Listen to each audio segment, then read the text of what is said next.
Boa noite, meus irmãos. Que a paz de Deus e de Jesus seja conosco na noite de hoje. Sejamos todos nós muito bem-vindos a essa casa de oração. E chegamos em dezembro, né? Rápido, meu Deus. Tem até uns memes na internet que passa o janeiro e o fevereiro e aquele tombo, aquele rolo, né? E chega no dezembro num piscar de olhos. E cá estamos nós. Eu mesma costumo dizer que o dezembro tem só 20 dias, porque depois do dia 20 parece que tudo para, nada mais funciona, sabe? É difícil você encontrar alguma coisa que te atenda, enfim, é tudo em função do quê? Em função do final de ano, em função do Natal. E o aniversariante? Fica onde nessa correria? Aqui nesta casa, todos, desde sempre, pelo menos desde quando aqui eu me encontro, e isso já tem mais de 20 anos, a gente homenageia em dezembro o nosso ilustre aniversariante, que é Jesus.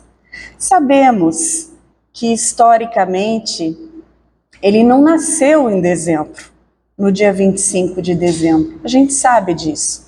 Mas não importa. Porque o que é que importa? Importa que ele veio, importa que ele nasceu, e importa que ele nasça onde? Aqui, no nosso coração, na nossa mente. Que ele nasça nos nossos atos, que ele nasça na nossa forma de ser e de existir. Isso é o que importa. E é sobre isso que nós vamos conversar um pouquinho na noite de hoje. Peço licença a todos, porque já fiz esta palestra, já ministrei esses slides, certamente alguns talvez se lembrem, mas não tem problema, porque a gente sempre muda a maneira de falar e o tema é sempre atual. Afinal de contas, Jesus nasceu onde? Quando? E a gente vai ver aonde que ele tem que ter nascido. Lá em Belém, lá naquele tempo, há mais de 2000 anos atrás, sim. Mas para nós, ele já nasceu, ele já, enfim, já marcou presença em nosso espírito, em nossos corações. Vamos lá, vamos conversar um pouquinho a esse respeito. Então, a ideia de salvação não está numa finalidade a que se convencionou denominar céu ou paraíso, está sim na perpétua renovação da vida para a frente e para o alto. Quando nós estudamos, frequentamos um templo espírita, a gente tem uma outra ideia de salvação, muito mais ampla, muito mais robusta. E essa salvação, a gente compreende que não depende do outro. Ela é um processo que depende da gente, que depende de cada um de nós. Eu batalho pela minha salvação. A minha salvação significa o céu e o inferno, e o paraíso ou o inferno, são figuras simbólicas que denominam, que demonstram o nosso estado de alma.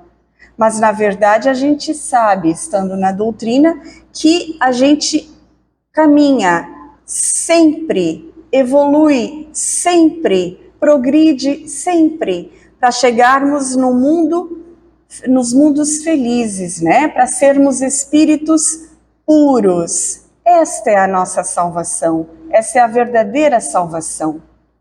Então não dependemos dos outros, dependemos de nós mesmos.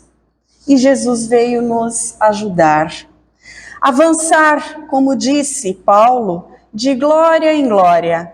Tal é, em síntese, o trabalho e o plano de redenção. É isso aí, é ir avançando sempre, de glória em glória, quer dizer, ir tirando e moldando cada defeito que nós tenhamos, e ir melhorando, ir lapidando cada virtude que nós temos também, porque temos os dois. Mais defeitos ainda do que virtudes? Sim, porque ainda somos moradores de um planeta de provas e expiações, mas um dia nós seremos anjos, e um dia seremos então moradores de um planeta regenerado daqui a pouco, e daqui a pouco de um planeta feliz, de um mundo feliz, como espíritos puros. Isso sim, né? Vamos então avançando sempre. Podemos parar? Podemos. De quem é a pressa? De Jesus? Sim, mas a maior pressa é nossa. A gente é que sabe, né? Podemos voltar para trás? Não, não podemos. O máximo que a gente consegue é parar um pouco, retardar o nosso aprendizado, o nosso progresso, mas a gente não volta não, né? E seria muito triste se isso acontecesse, mas, enfim, a gente progride sempre. Jesus, então, é a força viva que, uma vez encarnada no homem, quer dizer, sentida, vivida, determina a sua constante transformação. A nossa salvação está exatamente aí, na nossa transformação de espíritos ainda infantilizados, ainda imaturos, para espíritos maduros daqui a pouco, para espíritos puros e felizes daqui mais adiante, né? É uma transformação que todos nós vamos sofrer. A manjedoura assinala o ponto inicial da lição salvadora do Cristo, como a dizer que a humildade representa a chave de todas as virtudes. Assim como o egoísmo e o orgulho são os pais dos vícios, a humildade representa o melhor, a chave, a melhor coisa de todas as virtudes que possamos ter. E já temos humildade? É um processo que a gente aprende, não se nasce humilde necessariamente. Porque nasceu em família humilde, não significa que a pessoa tenha um espírito humilde. A humildade é uma virtude e, como tal, a gente exercita e a gente aprende. E Jesus veio nos mostrar desde o nascimento. Começa nesse momento a era definitiva da maioridade espiritual da humanidade terrestre, com o nascimento de Jesus. Ele vem inaugurar o início dessa maioridade espiritual. Somos ainda infantilizados, já tem mais de 2000 anos que ele se encarnou na Terra, mas ainda somos infantilizados. Já melhoramos? Muito. Bastante. Mas às vezes parece que não, Eliane, é tanta coisa que a gente vê. Ainda ontem teve um ataque aí por problema de credo, de raça, e se mataram várias pessoas. Parece que não está melhorando. Está sim, está melhorando. É que hoje a comunicação, as notícias chegam muito rápido, né? Mas a gente pode observar, por exemplo, a questão das mulheres. Vamos pegar só esse exemplo. Antigamente, as mulheres tinham voz, tinham vez, votavam, por exemplo. Mas ainda sofre muita violência, mas hoje dá cadeia. Antigamente também dava, mais ou menos, né? Bem mais ou menos. Quer dizer, então muitas coisas estão melhorando. A questão do racismo, ainda existe. Pois é, ainda existe, mas é muito velado, é muito feio.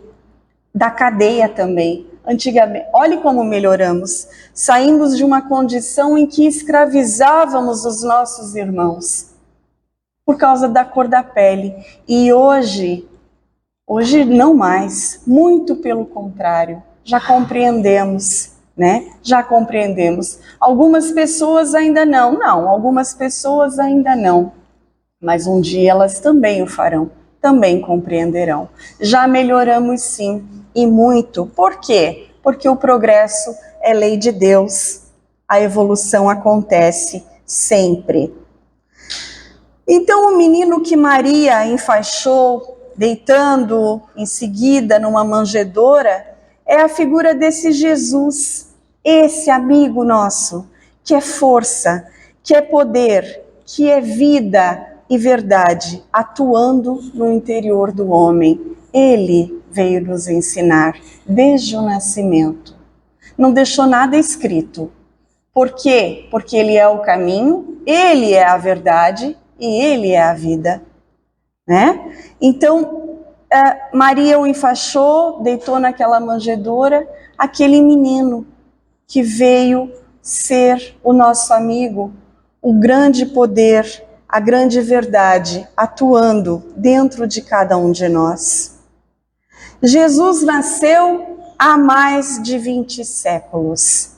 2025 anos, um pouco mais, né? Tem um erro de cálculo aí nessa história, mas tudo bem, há mais de 20 séculos. Mas esse fato não existe ainda para muitos que não sentiram e não sentem no seu íntimo a presença do Cristo. Ele nasceu há mais de 2000 anos. Mas isso quer dizer alguma coisa para a gente? Ele nasceu no íntimo da gente, no nosso íntimo? Essa é a questão. Eis a questão que nos interessa de perto. Onde e quando nasceu Jesus para nós? Aí, para me fazer um pouco mais clara, a gente coloca desta forma. Para exemplificar, vamos invocar então o testemunho de alguns personagens da era cristã. Essa palestra eu retirei deste livro, Em Torno do Mestre, e eu achei de uma, a dissertação dele de uma riqueza tão grande, que foi por isso que eu trouxe. Ele trouxe aqui o testemunho de alguns personagens da era cristã sobre o nascimento de Jesus. E ele diz assim: perguntemos a Paulo, onde e quando nasceu Jesus? E ele nos dirá, Paulo, aquele que era Saulo, né? E que depois virou Paulo. Ele disse que foi na estrada de Damasco, quando eu, então, intolerante e fanatizado por uma causa em glória, me vi envolvido na sua divina luz. Dali por diante, já não sou eu mais quem vive, mas o Cristo é que vive em mim. Nós sabemos que Paulo era Saulo, né, um doutor da lei, e que foi a Damasco procurar para prender e exterminar Ananias. Ele perseguia cristãos. E na estrada de Damasco, Jesus aparece a ele. E ele cai do camelo, porque não era cavalo, e fica cego, entra em Damasco. E quem o cura da cegueira foi exatamente Ananias, aquele que ele estava perseguindo. Isso está tudo narrado lá no livro Paulo e Estevão, de uma riqueza e de uma beleza ímpar, que vale muito a pena a leitura. Mas então, para Paulo, foi neste momento que nasceu Jesus. Mas ele já tinha, inclusive, sido crucificado. Mas para Paulo, foi ali, naquele momento, na estrada de Damasco. Onde? Na estrada de Damasco. Quando? Naquele momento em que aquela luz se irradiou em seus olhos. Ouçamos o depoimento de Pedro sobre a natividade do Senhor, e ele assim se pronunciará. Meus irmãos, Pedro foi o apóstolo mais chegado do Cristo, mas ele assim se pronunciará sobre o nascimento de Jesus. Jesus nasceu no átrio do Paço de Pilatos, no momento em que o galo, cantando pela terceira vez, acordou minha consciência para a verdadeira vida. Daí por diante, nunca mais vacilei diante dos potentados do século, quer dizer, dos poderosos, quando me era dado defender a justiça e proclamar a verdade, pois a força e o poder do Cristo constituíram elementos integrantes de meu próprio ser. Nós sabemos que Pedro negou Cristo 3 vezes. E segundo o Espírito Vinícius, foi nesse momento que Jesus nasceu para ele. Foi ali que ele compreendeu a verdade, a vida. Foi ali que ele compreendeu o Cristo. Naquele momento, quando ele já tinha sido avisado, antes que o galo cante, você já terá me negado 3 vezes. E ali ele acordou para a natividade do Senhor. Dirijamo-nos a Zaqueu, o publicano, e eis o seu testemunho. Segundo Zaqueu, Jesus nasceu em Jericó, numa esplêndida manhã de sol, quando eu, ansioso por conhecê-lo, subi numa árvore à beira do caminho por onde ele passava, contentando-me em vê-lo de longe. Eis que ele, amorável e bom, acena-me, dizendo: Zaqueu, desce, importa que me hospede contigo. Naquele dia entrou a salvação no meu lar.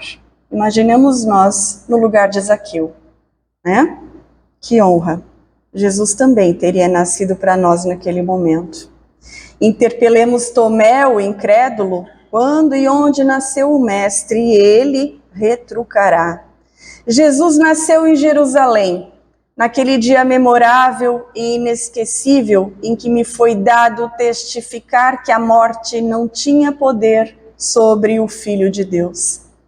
Só então compreendi o sentido de suas palavras: eu sou o caminho, a verdade e a vida. Tomé é o incrédulo, aquele apóstolo que não acreditou e que precisou tocar nas chagas de Jesus para acreditar que era o Mestre. Foi ali, segundo o depoimento dele, que Cristo nasceu. E apelemos finalmente para Dimas, o bom ladrão. Onde e quando Jesus nasceu? Nós sabemos que Jesus foi crucificado entre 2 ladrões, né? E Dimas ficou conhecido e passou para a história como o bom ladrão.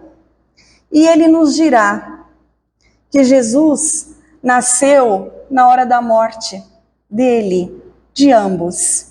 Nasceu no topo do Calvário, precisamente quando a cegueira e maldade humanas supunham aniquilá-lo para sempre. Dali, ele me dirigiu um olhar repassado de piedade e de ternura, que me fez esquecer todas as misérias deste mundo e antegozar as delícias do paraíso. Desde logo, senti-o em mim e eu nele. Para Dimas, então, Jesus nasceu no Calvário, no momento da morte de ambos. E para nós? Agora é aqui a reflexão. E para nós? Nasceu há mais de 2000 anos, mas esse fato representa uma realidade próxima? Meus irmãos, a gente se diz espírita, se diz cristão, e o que é ser um espírita cristão? É seguir, ou melhor, é tentar seguir o Mestre. E para isso Jesus tem que ter nascido dentro de nós.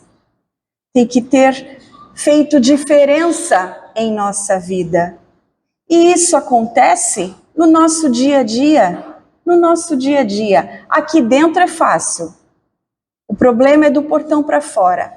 O problema é no trânsito, naquela pessoa que te fecha a frente. Ainda mais nessa correria de final de ano.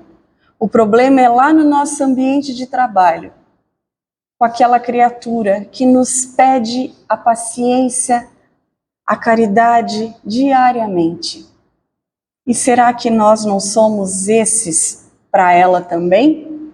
É neste momento que a gente procura Jesus, procura o entendimento de Jesus, para que nos conheçamos, para que possamos desenvolver a nossa cristandade, nos tornarmos de fato cristãos. É no cotidiano, é no dia a dia. É uma realidade próxima, então? Os que ainda não sentiram em seu íntimo a influência do Espírito do Cristo ignoram, em verdade, que ele nasceu. Ficou só dentro dos templos? Ficou só dentro do Evangelho? Não tiramos ele do Evangelho e colocamos ele na nossa vida, na nossa maneira de agir? Aí então ignoramos em verdade que ele nasceu, né? Para refletirmos, nascer, aqui é um conceito, é iniciar, é dar começo a uma existência em determinado meio. Então Jesus nasceu? Onde? Quando? Essa é a pergunta da noite. Essa é a reflexão que temos que ter. É dar começo a uma existência em determinado meio. Olha a reflexão. No meio de nós ele está. Ele sempre esteve. Mas nós sabemos disso? Nós já nos demos conta disso? Já nos tocamos dessa história? É isso que a gente tem que ver. Que influência está exercendo em nós o nascimento de Jesus? Em nós. Agora no Natal, é tudo muito bacana. Os presentes, o Papai Noel. Vale o Papai Noel? Vale. Deixa o Papai Noel. Nós sabemos que o Natal não é o Papai Noel. Mas ele traz presente, ele alegra as crianças. O que a gente tem que fazer? Ensinar as crianças. O Natal é a comemoração do aniversário de Jesus. O Papai Noel é uma figura que foi criada, que vá lá, aí cada pai sabe o que quer ensinar e dizer ao seu filho, que traz os presentes, ou enfim, eu já não gosto de mentira. Mas enfim, vale. Essa época do ano, inclusive, até por causa do Papai Noel, vamos pôr assim, tudo fica mais colorido, mais mágico, mais luminoso, né? Mais bonito. A gente parece que fica com o espírito mais aberto às verdades do Natal, as benesses, a família. A gente fica mais inclinado ao perdão, à caridade, a fazer o bem. Parece que se procura isso. Isso é mágico? Não, isso é o espírito do Natal. Isso é Jesus nos chamando a atenção, né? Mas não basta ser só agora. Esse perdão tem que ser o ano todo. Esse Natal, esse nascimento de Jesus, se ainda não aconteceu em nós, deve acontecer o mais rápido possível. Nem que seja na estrada de Damasco, na nossa estrada de Damasco. Vamos compreender isso. Vamos trazer para nós o exemplo. Que influência está exercendo em nós o nascimento de Jesus? Ele veio nos ensinar a perdoar os nossos inimigos, a dar a outra face, a pagar o mal com o bem, a irmos quando estivermos aflitos, sobrecarregados, e a gente vai ou a gente só quer a benesse? É isso, meus irmãos.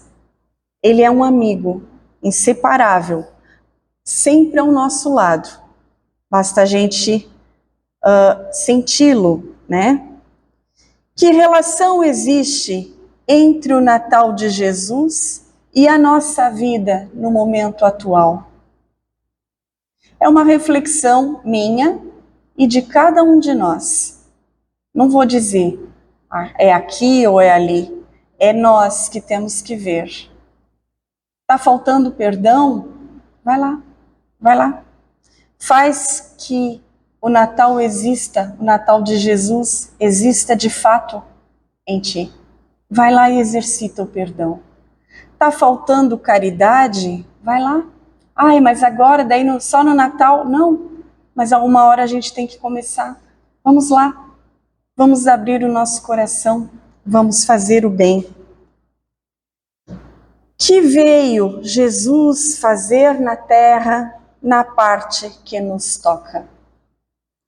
São 3 perguntas. O que ele veio fazer na terra na parte que nos toca? Qual foi o aprendizado que ele nos trouxe? Nós queremos que ele nos ajude e ele nos ajuda, mas ele precisa que nós também façamos a nossa parte. É desta forma, através do meu próximo. E às vezes o meu próximo é bem próximo, ele está dentro de casa. É aquela criatura que eu não consigo mais me relacionar. Vamos lá, a hora é agora. O que veio fazer Jesus na terra, na parte que nos toca? Essa é o questionamento, a reflexão da noite de hoje. Que Jesus, meus irmãos, nasça no coração de cada um de nós. Vamos promover esse natalício. Vamos abrir o nosso coração. Vamos permitir que ele nasça. Hoje, agora, seja como for. Ai, mas como? Eu não consigo. É pelo outro, é fazendo bem, é através dos nossos irmãos. Sem esquecer que ele sempre vai nessa nau que chama vida, que a gente está aqui, ele é o timoneiro, ele segue à frente e nos conduz em segurança, mesmo que às vezes, como aconteceu lá no tempo de Jerusalém e dos apóstolos, quase que o barco afundou, né? Mas ele estava lá. Se ele não estivesse, talvez o barco de fato tivesse afundado. E na nossa vida, vamos colocá-lo no barco, para que ele não naufrague, né? E assim a gente vai fazer um Natal de fato do nascimento de Jesus. É ele o grande homenageado, é ele o aniversariante. O presente para ele, material, não quer, não precisa, não é este o presente. O presente que ele quer é o nosso coração, é a nossa entrega. Que possamos corresponder, meus irmãos. Obrigada pela atenção, que tenhamos todos uma excelente semana. Obrigada, boa noite e até uma próxima.